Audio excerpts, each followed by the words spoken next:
तो सिर्फ भगवान को नहलाने धुलाने से भी मोक्ष नहीं होगा, सिर्फ ज्ञान की बातें करने से भी मोक्ष नहीं होगा।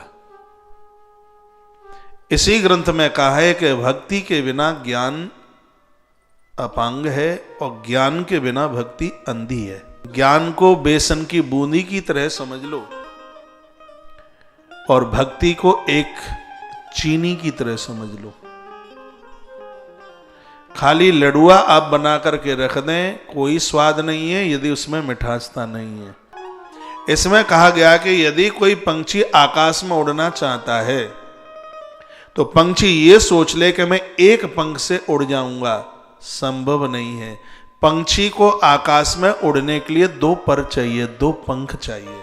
हर पंछी को दो पंख होते हैं, एक इधर होता है एक उधर होता है। हवाई जहाज नहीं उड़ता आकाश में यदि एक ही तरफ उसका निकला हुआ हो तो। हवाई जहाज पंछी को देख के ही तो बना है। हवाई जहाज बना गरुण को देख के,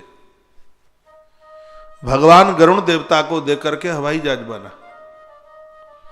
हवाई जहाज आकाश में उड़े तो आपने देखा होगा उसको ऐसे दो निकले हुए होते हैं, एक से वो उड़ेगा ही नहीं, उड़ेगा तो गिर जाएगा।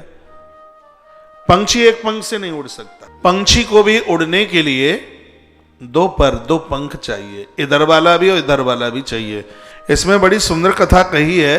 प्रभु राम जी को ये कथा सुनाई। ये गुरुदेव वशिष्ठ कहते हैं, राम जैसे तुमने मुझे पूछा है ना, ऐसे ही ये प्रश्न एक बार एक महात्मा सुतीक्षण ने अगस्त को यही बात कर दी थी जो तुमने हमें पूछा। तो हे राम, अगस्त ने बड़ी सुंदर बात कही थी। क्या कहा था? उभाभ्याम एव पक्षाभ्याम यथा खे पक्षिणाम गति तथैव ज्ञान कर्माभ्याम जायते परमम पदम। जैसे एक पंख से पंछी कभी आकाश में उड़ नहीं सकता, उसको भी दो पंख चाहिए।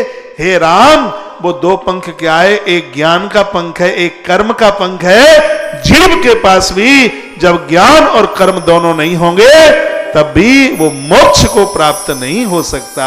उसको भी अपने मोक्ष और मुक्ति के लिए ज्ञान और कर्म दोनों चाहिए।